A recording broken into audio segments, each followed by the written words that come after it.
حضرت ذوالقرنین رضی اللہ تعالیٰ عنہ۔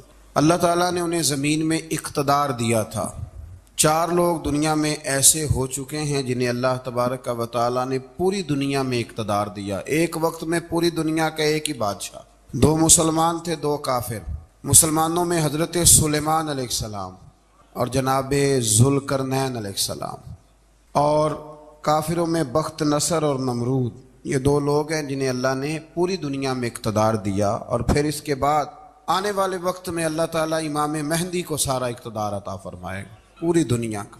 حضرت ذوالقرنین کے بارے میں 2 روایات ہیں، ایک تو یہ ہے کہ وہ نبی تھے اور ایک یہ ہے کہ نہیں وہ ولی تھے، لیکن مجھے حضرت مولا علی شیر خدا رضی اللہ تعالیٰ عنہ کا قول ملا ہے جس میں آپ نے فرمایا کہ نہیں وہ نبی نہیں تھے، تو اس لیے میرا نظریہ یہی ہے کہ وہ اللہ کے ایک نیک بندے تھے۔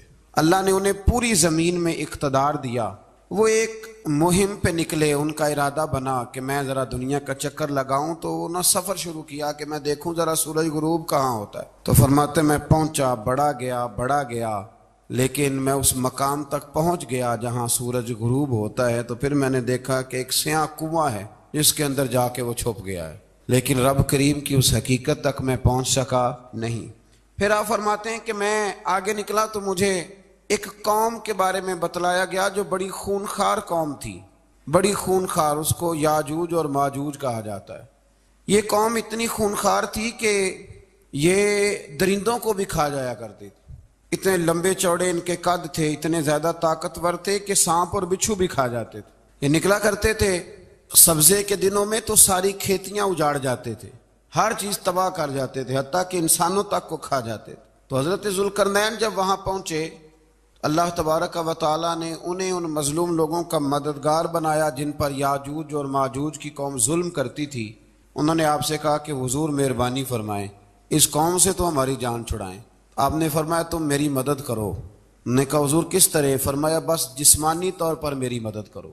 تو آپ نے پھر وہاں ایک دیوار بنائی، لوہا کاٹ کر، سیسا پگھلا کر، پتھر ڈال کر ایک بڑی موٹی تازی دیوار بنائی، اور اتنی اونچی بنائی، اور پھر اس کے چاروں جانب آگ جلائی تاکہ وہ لوہا اس طرح پگھل جائے کہ وہ دیواروں کے ساتھ چپک جائے، تاکہ کوئی آدمی پیر رکھنا چاہے تو پیر رکھ کے اس پہ چڑھ نہ سکے۔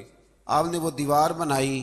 اب اس قوم کا حال یہ ہوا کہ وہ اس کے اندر قید ہیں، وہ صبح جب اٹھتے ہیں تو اس کو توڑنا شروع کرتے ہیں، توڑتے رہتے ہیں، تو جب شام ہوتی ہے تو ان میں سے ہر روز ایک شخص کہتا ہے اتنی رہنے دو، باقی کل کریں گے، لیکن جب وہ سویرے اٹھتے ہیں تو اللہ تعالیٰ اس دیوار کو پھر سے مضبوط فرما دیتا ہے۔ نبی کریم علیہ السلام نے فرمایا قرب قیامت میں ایک وقت آئے گا، قیامت کے قریب جا کے ایک ٹائم ایسا آئے گا کہ اس مخلوق میں سے ہی ایک شخص پکارے گا اور پکار کے کہے گا کہ اب سو جاؤ انشاءاللہ۔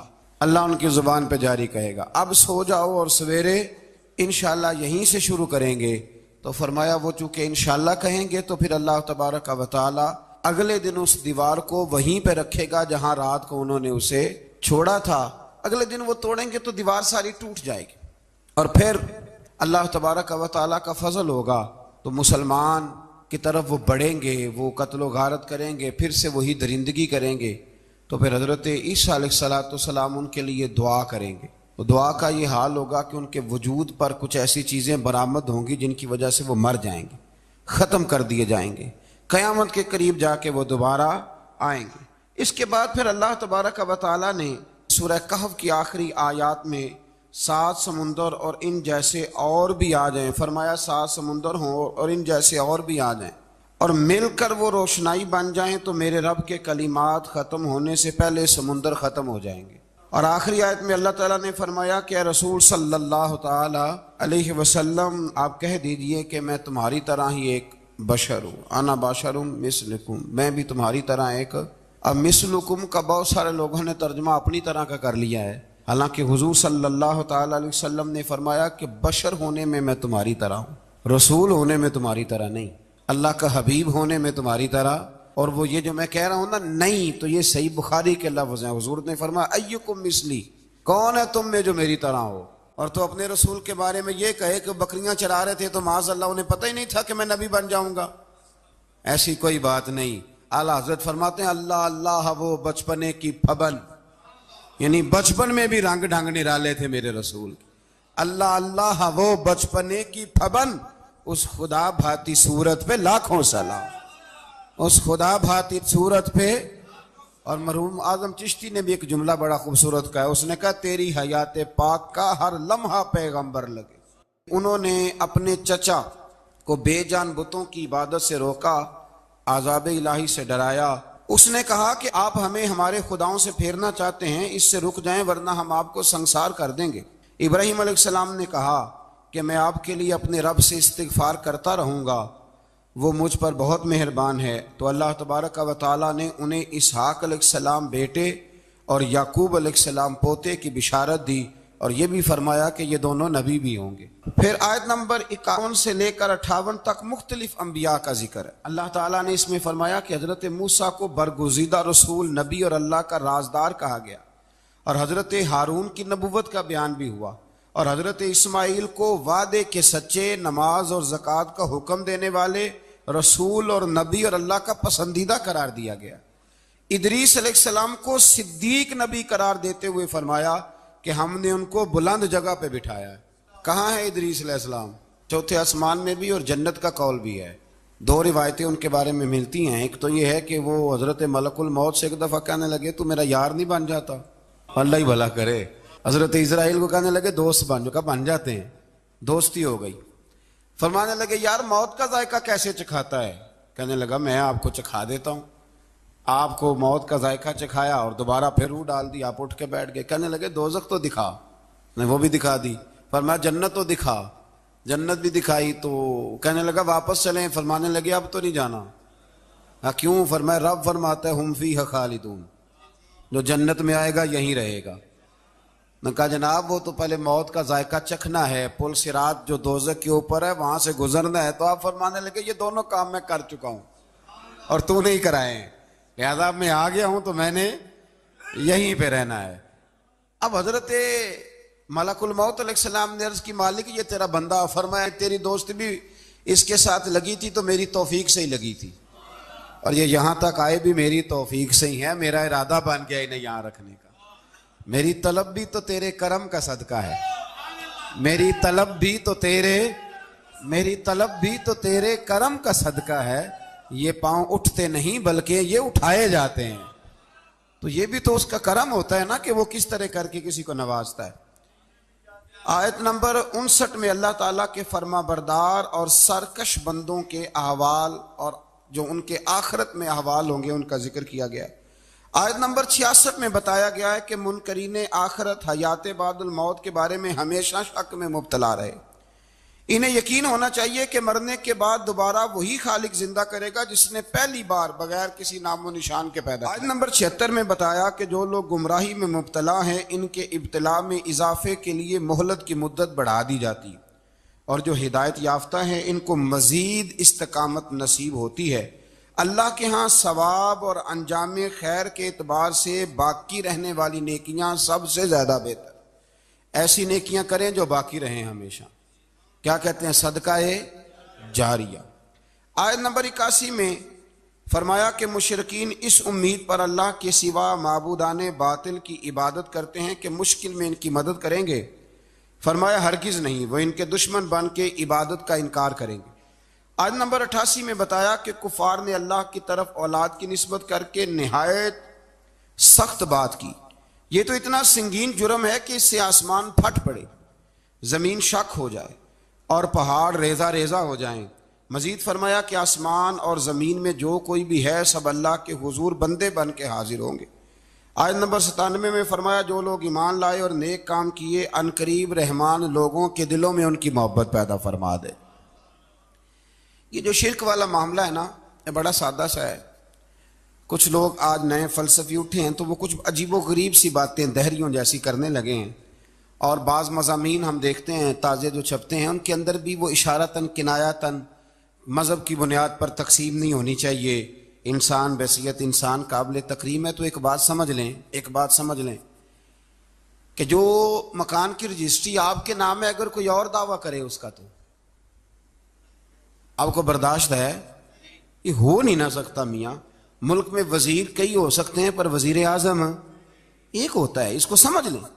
تو جب اللہ کی توحید میں کسی کو شریک ٹھہراتا ہے تو وہ بہت بڑا جرم کرتا ہے، وہ بہت بڑا جرم کرتا ہے۔ یوں سمجھ لیں کہ جیسے آپ کی 5 مرلے کی زمین پہ کوئی آ کے قبضہ کرے، اسے مار دینے کو دل کرتا ہے۔ اس لیے یہ ساری زمین رب کریم کی ہے، آسمان و زمین کا خالق اور مالک۔ تو شرک ناپسندیدہ بات، ناپسندیدہ۔ سورہ طٰہٰ شروع ہوتی ہے۔ اس سورہ طٰہٰ میں نبی پاک صلی اللہ تعالی علیہ وسلم کو رب کریم نے فرمایا کہ محبوب قرآن اس لیے نازل نہیں کیا تھا کہ آپ مشقت میں پڑ جائیں۔ نبی کریم لمبی لمبی نمازیں پڑھتے تھے، لمبی لمبی، تو قرآن مجید نے کہا طٰہٰ ما انزلنا علیک القرآن لتشقیٰ، محبوب قرآن اس لیے نازل نہیں کیا کہ آپ مشقت میں پڑ جائیں۔ حضور لوگوں کو بڑی جد و جہد کے ساتھ دین کی طرف بلاتے تھے، تو کہا محبوب قرآن اس لیے نازل نہیں کیا تھا کہ آپ مشقت میں پڑ جائیں، آپ تو مشقت کرنے لگ گئے۔ وہ یا رب اپنے محبوب کو کہہ رہا ہے، جیسے سورہ مزمل میں بات ہوئی نا کہ محبوب تھوڑا آرام بھی فرما لیا کر، محبوب تھوڑا آرام بھی فرمائے۔ پھر فرمایا کہ یہ قرآن نصیحت کے لیے نازل ہوا ہے، اور اللہ ظاہر و باطن سب کو جانتا ہے، اور وہ وحدہ لا شریک ہے، اور سارے اچھے نام اسی کے ہیں۔ آیت نمبر 10 میں فرمایا کہ مدین سے واپسی کے سفر کے دوران موسیٰ علیہ السلام اس واقعے کا بیان کیا کہ وہ اپنی جگہ پر رکے ہوئے تھے، تو وہیں انہیں غیب سے ندا آئی کہ اے موسیٰ میں آپ کا رب ہوں، آپ وادی مقدس میں ہیں تو ادباً اپنے جوتے اتار دیجئے، میں نے آپ کو چن لیا ہے، میرے پیغام وحی کو توجہ سے سنیے، میں اللہ وحدہ لا شریک ہوں، میری بندگی کیجیے، میری یاد کے لیے نماز قائم کیجیے، قیامت آنے والی ہے، اسی کی طرف آپ توجہ فرمائیے۔ اسی موقع پر آپ کو جو معجزات عطا کیے گئے ان کا بھی ذکر ہے، اور وہ ہم پیچھے بہت ساری جگہوں پہ اس کا ذکر کر آئے کہ اللہ تعالیٰ نے ان کو ایک ایسا عصا عطا فرمایا تھا کہ وہ ایک دم میں ہی بہت بڑا اژدہا بن جایا کرتا تھا، اور پھر حضرت سیدنا موسیٰ علیہ السلام اپنا ہاتھ گریبان میں ڈال کے نکالتے تھے تو آفتاب کی طرح روشن ہو جاتا تھا۔ اقبال کہتے ہیں یدے بیضا لیے بیٹھے ہیں اپنی آستینوں، یدے بیضا لیے، چمکتے ہوئے ہاتھ ہیں ان کے، تو یہ اپنی آستینوں میں چھپا کے بیٹھے ہیں۔ پر اقبال نے یہ ولیوں کے لیے کہا ہے، نہ پوچھ ان خرقہ پوشوں کی، ارادت ہو تو دیکھ ان کو، ارادت ہو تو محبت کے ساتھ دیکھ، تنقید کے ساتھ تو پتہ ہے پھر بندے کو کوئی شے نہیں ملتی، آنکھیں گونگ ہو جاتی۔ ارادت ہو تو دیکھ ان کو، یدے بیضا لیے بیٹھے ہیں اپنی آستینوں میں۔ پھر اللہ تعالیٰ نے نا حضرت موسیٰ علیہ السلام کو حکم دیا تھا کہ فرعون کو دعوت دیں، تو حضرت موسیٰ نے دعا مانگی جو آیت نمبر 25 اور 28 میں موجود ہے، رب اشرح لی صدری ویسر لی امری واحلل عقدۃ من لسانی یفقہوا قولی، اے میرے رب میرے لیے میرا سینہ کھول دے، میرے لیے میرا کام آسان کر دے، میری زبان کی گرہ کھول دے تاکہ وہ لوگ میری بات کو سمجھ سکیں۔ یہ آپ نے دعا فرمائی، اور آگے جا کے مزید آپ نے التجا کی کہ میرے خاندان میں سے میرے بھائی ہارون کو اس مشن میں میرا وزیر بنا دے تاکہ مجھے تقویت ملے، اور اسے میرا شریک کار بنا دیجیے۔ اللہ تعالیٰ نے ان کی اس دعا کو قبول فرما لیا۔ آیت نمبر 38 سے حضرت موسیٰ علیہ السلام کی پیدائش کا ذکر ہوتا ہے، اور یہ تقریباً آیت نمبر 76 تک چلتا ہے۔ واقعہ آپ نے پہلے بھی سنا ہوا ہے، اپنے لفظوں میں بھی عرض کیے دیتا ہوں۔ فرعون کو اس نے وہ خواب دیکھ لیا تھا کہ ایک ستارہ اٹھے گا اور پھر وہ گرے گا تو میری ساری سلطنت کو تباہ کر دے گا۔ نجومیوں سے اس نے پوچھ لیا، اس نے کہا کہ ایک بچہ پیدا ہوگا جو تیری سلطنت کو تباہ کرے گا۔ چاہیے تو یہ تھا کہ وہ توبہ کرتا، لیکن اس نے کیا کیا کہ اس نے بچوں کو قتل کرانا شروع کیا۔ یذبحون ابناءکم، ذبح کرا دیتا تھا تمہارے بیٹوں کو، اور بچیوں کو وہ زندہ رکھتا تھا۔ اللہ تبارک و تعالیٰ کی قدرت دیکھیے، رب بڑا ہی کریم ہے۔ آپ یقین کریں مولا کے دینے کے انوکھے ہی انداز ہیں۔ یعنی حضرت موسیٰ کوہ طور کے پاس آگ لینے جائیں تو اللہ تبارک و تعالیٰ پہلی وہی فرما کے نبی بنا لے۔ بھائی حضرت یوسف کو کنویں میں ڈالے تو رب وہاں سے نکال کے مصر کا حکمران بنا دے۔ وہ بڑا ہی بے نیاز ہے، مولا کے دینے کے انداز بڑے ہی انوکھے ہیں، وہ بڑے انوکھے انداز میں نوازتا ہے۔ تو حضرت موسیٰ جب پیدا ہوئے تو ان کی والدہ نے پتہ کیا کیا، ان کو ایک صندوق میں بند کر کے دریا میں بہا دیا۔ اب دریا میں بہتے جا رہے ہیں تو ماں تھی تو پریشان بھی ہو گئی، ان کی ہمشیرہ کو کہنے لگی ذرا دھیان رکھنا کدھر جاتے ہیں۔ حضرت موسیٰ علیہ السلام دریا میں بہتے بہتے نا فرعون نے نا دریا کے کنارے مکان بنایا ہوا تھا. آپ کو پتہ ہے بادشاہوں کا ذوق ہوتا ہے. آج کل ہمارے جو حکمران ہیں انہوں نے اس کا نام فارم ہاؤس رکھا ہوا ہے, میرا فارم ہاؤس, اور پرانے زمانے میں لوگ ڈیرا کہتے تھے. تو اس نے بھی اس طرح کا فارم ہاؤس بنایا ہوا تھا. وہاں پہ حضرت موسیٰ علیہ السلام تیرتے ہوئے تابوت کے اندر, صندوق کے اندر جا رہے ہیں. فرعون اور ان کی بیوی حضرت آسیہ بے اولاد تھیں, بڑی تڑپ تھی بیٹے کی, وہ بھی وہاں کھڑی تھی. صندوق تیرتا ہوا آیا تو فرعون نے کہا کہ جاؤ پکڑ کے لاؤ دیکھو کیا ہے. جب وہ لے کے آئے نا تو آپ کی ہمشیرہ جو نگرانی کر رہی تھی پریشان ہو گئی کہ یہ تو اس کے ہاتھ لگ گئے, یہ تو اب مار ڈالے گا. لیکن جب خوبصورت اور چمکتا ہوا بچہ دیکھا تو بی بی آسیہ کہنے لگی یہ بنی اسرائیل کا ہے ہی نہیں, یہ تو پتہ نہیں کہاں سے بہتا ہوا یہاں آ گیا ہے, تو ایسے ہی چھوڑ, یہ پتہ نہیں کہاں سے رکھ نہ لیں. تو حضرت موسیٰ علیہ السلام وہ کہنے لگا نہیں انہی کے ہیں, موسیٰ علیہ السلام اسی کے ہیں. تو آسیہ کہنے لگی تیرے تو سر پہ نا بس بھوت ہی سوار ہو گیا, ہر وقت وہی لوگ تجھے یاد رہتے ہیں, پتہ نہیں کہاں سے بہ کے آیا. اب رکھ لیا, مان گیا فرعون. آپ فرعون کے گھر میں جو اس لیے بچے مروا رہا تھا کہ میری سلطنت حضرت موسیٰ پیدا نہ ہو جائیں, تو اسی کے گھر میں پرورش پانے لگے, اسی کے گھر میں. اب عورتیں منگائیں گئی دودھ پلانے کے لیے, تو حضرت موسیٰ علیہ السلام کسی بی بی کا دودھ نہیں پیتے, تو آپ کی ہمشیرہ نہ وہیں دائیں بائیں گھومتی رہتی. تو کہنے لگی جناب آسیہ سے کہ میں ایک بی بی کو جانتی ہوں, بڑی صاف ستھری ہے, مجھے امید ہے یہ بچہ اس کا دودھ پیے گا. تو فرعون کہنے لگا دوڑ کے لا. تو وہ اپنی والدہ کو لے کے آئیں تو حضرت موسیٰ نے فوراً دودھ پینا شروع کر دیا. فرعون کو پھر تھوڑا شک ہوا. ایک روایت یوں بھی لکھی ہے بعض لوگوں نے کہ فرعون ایک دن اٹھایا ہوا تھا حضرت موسیٰ کی, ابھی تھوڑی سی عمر تھی, تو آپ نے اس کی داڑھی پکڑ کے تو ایک گھونسا دے مارا. جلالی تو شروع سے ہے نا. تو کہنے لگا آسیہ تو مان نہ مان یہ بچہ وہی ہے. تو حضرت بی بی آسیہ کہنے لگی کہ تجھے غلط فہمی ہے, یہ وہ نہیں ہے. اس نے کہا دیکھو نا یہ تو اٹھاتی ہے تو پیار کرتا ہے, اور میرے جب قریب آتا ہے تو اس کے لب و لہجے میں تلخی محسوس کرتا ہوں. اس نے کہا بچوں کو کیا پتا. خیر ایک طرف اس نے کھانے پینے کی چیزیں رکھ دی, ایک طرف انگارے رکھ دیے. وہ بھی حضرت آسیہ کہتی ہیں کہ تجھے سمجھ آئے بچے بچے ہوتے ہیں. حضرت موسیٰ بچے تو تھے پر تھے تو اللہ کے نبی نا, اللہ کے نبی تھے. جب اس نے کہا نا یہ بچے ہیں تو حضرت موسیٰ علیہ السلام بجائے انگاروں کی طرف جانے کے, نبی تھے وہ سیدھے کھانے پینے والی چیزوں کی طرف بڑھنے لگے. فرعون کہنے لگا آپ بتا. اللہ تعالیٰ نے حضرت جبریل کو بھیجا, انہوں نے کہا ادھر نہیں جانا آپ ادھر جائیے. تو آپ آگ کی طرف گئے اور ایک کوئلہ اٹھا کے زبان پہ رکھ لیا. تو آسیہ کہنے لگی سمجھ آئی, بچے کو کیا پتا کدھر جانا ہے کدھر نہیں جانا, اگر وہ اتنا ہی خیال ہوتا وہی بچہ ہوتا تو آگ. اور بعض مفسرین نے لکھا ہے یہ جو حضرت موسیٰ دعا مانگتے تھے نا رب اشرح لی صدری ویسر لی امری, یہ وہ آگ کا انگارہ جب کوئلہ منہ میں رکھا تھا نا تو اس کی وجہ سے زبان میں کچھ لکنت آ گئی.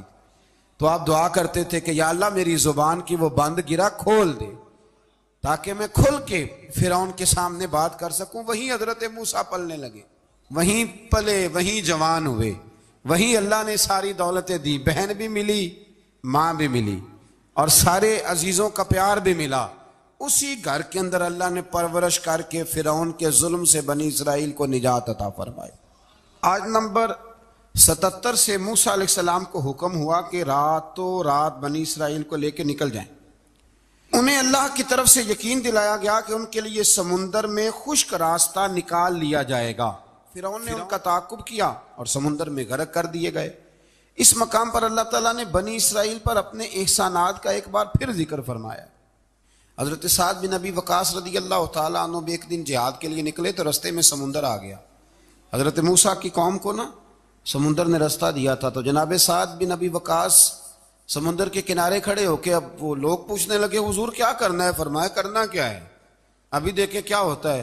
تو فرمانے لگے وہ سمندر و دریا اگر تو حضرت موسیٰ کی نافرمان قوم کو رستہ دیتا ہے تو ہم تو رسول اللہ کے فرما بردار غلام ہیں, ہمیں بھی رستہ دے. تو 12 رستے بن گئے دریا میں سے. جناب سعد بن ابی وقاص لشکر لے کے گزر گئے, باہر گئے تو ایک دفعہ پھر صحابہ کو یقین دلایا. فرمایا کسی کی کوئی چیز تو نہیں رہ گئی دریا میں. دشت تو دشت ہیں دریا بھی نہ چھوڑے ہم, بحر ظلمات میں دوڑا دیے. اب میں کیا کروں, علامہ اقبال نے ہر جگہ کلام لکھا ہے, ہر جگہ. آپ کو پتہ نا ایک صاحب مجھے بھی سمجھا رہے تھے, میں نے جمعے میں بھی وضاحت کی, کہنے لگے آپ اقبال کی بڑی تعریفیں کرتے ہیں. میں نے کہا مجبوری ہے، وہ کام ہی تعریفوں والے کرتے ہیں تو ہو جاتی ہیں، کیا کیا جائے. آمدام برسر مطلب. تو حضرت سعد بن ابی وقاص نے پوچھا کچھ رہ تو نہیں گیا؟ کہا جناب پیالہ رہ گیا میرا مٹی کا دریا میں. تو حضرت سعد بن ابی وقاص کہنے لگے کوئی مسئلہ نہیں، ہم رسول اللہ کے غلام ہیں. اور اس پر بڑی دلائل ہیں، وقت نہیں ہے آگے بڑھنا ہے. فرمایا او دریا، او ہمارا پیالہ تو واپس کر دے. تو ایک لہر آئی تو پیالہ بھی کنارے پہ پھینک گئی. تو اللہ تعالیٰ نے حضرت موسیٰ علیہ السلام کو کی قوم کو وہاں سے نجات دی. آیت نمبر 85 سے سامری کا ذکر ہے. سامری ایک جادوگر تھا. جب حضرت موسیٰ علیہ السلام تشریف لے گئے نا کوہ طور پہ، تو اس نے نا سونے کا ایک بچڑا بنا دیا تھا، اور اس کے منہ میں ایسی تاریں اس نے لگائی تھیں کہ جب ہوا چلتی تھی تو وہ تاریں بجتی تھیں. مفسرین نے لکھا ہے. تو بنی اسرائیل والوں کو یہ کہتا تھا دیکھو یہ بولتا ہے. تو بڑے کمزور ایمان کے لوگ تھے، اس طرف متوجہ ہو گئے. حضرت موسیٰ علیہ السلام واپس آئے تو انہوں نے پوچھا کہ یہ ماجرا کیا ہے. تو اس نے کہا کہ میں نے نا حضرت جبریل علیہ السلام کا گھوڑا جب چل رہا تھا تو ان کے پاؤں سے جو مٹی لگ رہی تھی وہ مٹی میں نے تھوڑی اٹھا لی تھی، اور وہ میں نے اس کے منہ میں رکھی ہے، جس کی وجہ سے اس کے منہ سے آواز ہے. وہ مٹی کب اٹھائی تھی وہ بھی لکھا ہے مفسرین نے کہ حضرت موسیٰ علیہ السلام نے جب کہا نا بنی اسرائیل والوں کو کہ گھوڑے ڈالو اندر، حالانکہ رستے بن بھی گئے تھے، پھر بھی کہنے لگے ایسا نہ ہو کہ اندر جائیں تو پانی پھر آ جائے. تو یہ جاتے نہیں تھے، ڈرتے تھے، کمزور ایمان کے لوگ تھے نا. اصل مسئلہ نا اندر کا ہے. آپ یقین کریں یہ بڑی با کمال بات ہے. میں تو اس نتیجے پہ پہنچا ہوں تھوڑی سی زندگی گزار کے کہ یقین اگر مضبوط ہو نا تو انسان کی زندگی کا ہر کٹھن رستہ آسان ہو جاتا ہے. لیکن جن لوگوں کے اندر مسائل بہت زیادہ ہوتے ہیں ان کے لیے بیرونی کوئی کام کرنا بھی بڑا ہی مشکل ہوتا ہے. تو یہ لوگ کہنے لگے کیسے اندر جائیں گے تو پھر نہ پانی مل جائے. تو حضرت جبریل امین آئے گھوڑی پہ بیٹھے ہوئے، انہوں نے آگے آگے گھوڑی دوڑائی. تو آگے گھوڑی دوڑی تو ان کے گھوڑے خود بخود پیچھے دوڑ پڑے. حضرت سیدنا جبریل کی گھوڑی جہاں پیر رکھتی تھی وہاں سے سبزہ اگتا تھا. سامری جادوگر تھا، حیرت انگیز چیزوں کو جمع کر لیتا تھا. اس نے وہ جمع کر کے رکھ لی اور بچڑا بنا دیا. تو حضرت موسیٰ علیہ السلام نے جب اس سے پوچھا تو اس نے یہ بات بتائی اور کہنے لگا یہ تدبیر مجھے میرے نفس نے سجائی تھی. حضرت موسیٰ نے اس سے کہا تو یہاں سے چلا جا، زندگی میں تیرے لیے وحشت کی سزا ہے اور تیری سزا کا وقت آخرت میں مقرر ہے. وحشت کا بھی عذاب ہوتا ہے کچھ لوگوں کو وحشت کا عذاب یہ ہوتا ہے، یعنی انسان ہر وقت خوف زدہ رہے. آیات بتاتی ہیں کہ اس پر کون سا عذاب ہے، اس پر ایک وحشت طاری رہے. اللہ سے دعا مانگیں اللہ تبارک و تعالی ان ساری آزمائشوں سے ہمیں محفوظ فرمائے. اسی تسلسل میں پھر قیامت اور سور پھونکے جانے کا ذکر ہے. آیت نمبر 105 سے فرمایا کہ لوگ آپ سے پہاڑوں کے متعلق سوال کرتے ہیں، آپ ان سے کہہ دیجئے میرا رب انہیں ریزہ ریزہ کر دے گا اور پوری زمین ہموار میدان کی طرح ہو جائے گی.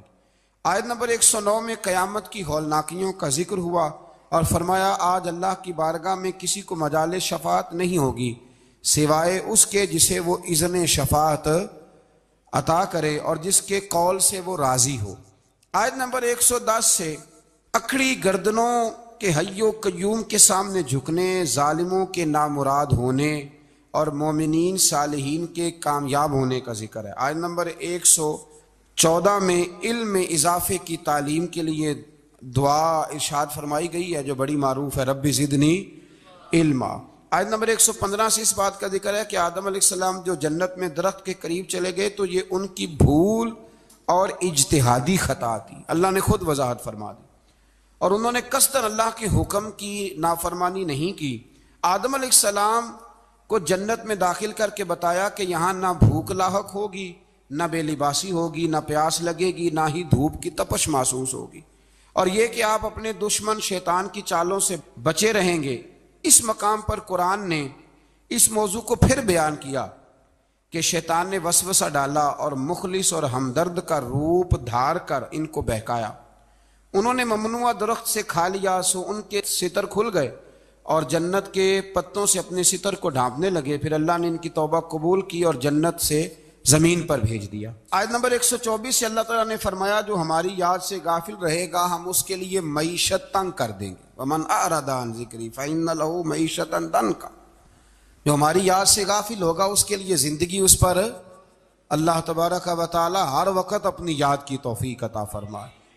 آیت نمبر 130 سے اللہ تعالیٰ نے ارشاد فرمایا ان کی باتوں پر صبر کیجئے، سورج کے طلوع اور غروب ہونے سے پہلے اپنے رب کی حمد کے ساتھ تسبیح پڑھتے رہیے، اور رات کے بعض اوقات میں اور دن کے حصوں میں بھی تسبیح پڑھتے رہیے، تاکہ آپ کا رب راضی ہو جائے اور آپ بھی راضی ہو جائیں۔ مزید فرمایا کہ اپنے اہل خانہ کو نماز کا حکم دیں اور خود بھی نماز پر قائم رہیں، اور نیک انجام صرف تقوی پر کاربند لوگوں کے لیے۔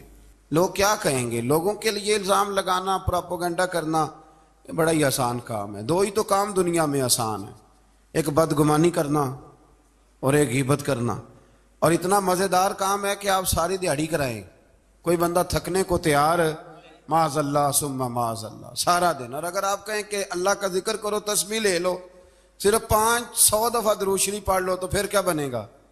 کام یاد آ جائے گا، بہت سارے لوگوں نکل لیں گے۔ کبھی کبھی کچھ چیزیں بڑی یاد رہ جاتی ہیں۔ ایک شاعر نے ایک شعر کہا تھا، میری تھوڑی سی شعری ذوق ہے تو مجھے دلچسپی ہے، رہ جاتی ہیں کچھ باتیں ذہن میں۔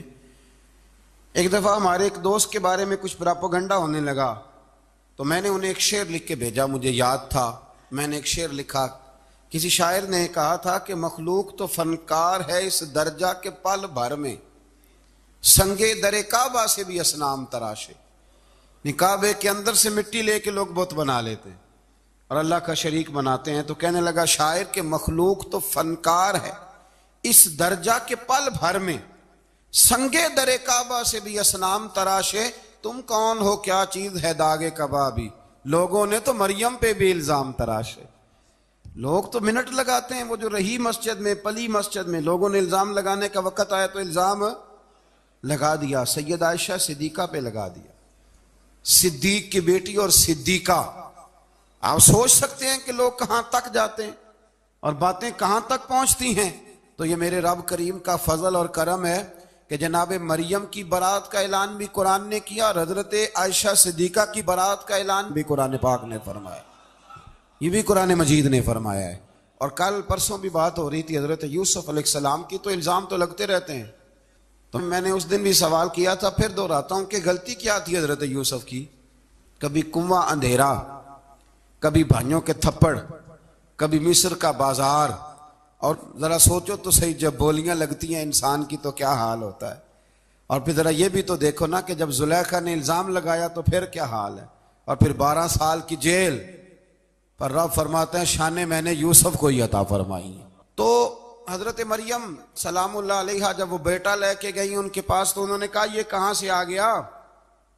آپ فرمانے لگی میں نے تو چپ کر روزہ رکھا ہوا ہے، اسی سے پوچھ لو یہ کہاں سے آیا ہے، یہی بتائے گا۔ پنگوڑے میں تھے حضرت عیسیٰ علیہ السلام، پنگوڑے میں، تو قرآن مجید کہتا ہے کہنے لگے قال انی عبد اللہ، حضرت عیسیٰ بولے اور بول کے کہنے لگے میں اللہ کا بندہ ہوں، اور آتانی الکتاب، خالی نہیں آیا، کتاب ساتھ لے کے آیا ہوں، وجعلنی نبیا، اور اس نے مجھے نبی بنا کے بھیجا ہے۔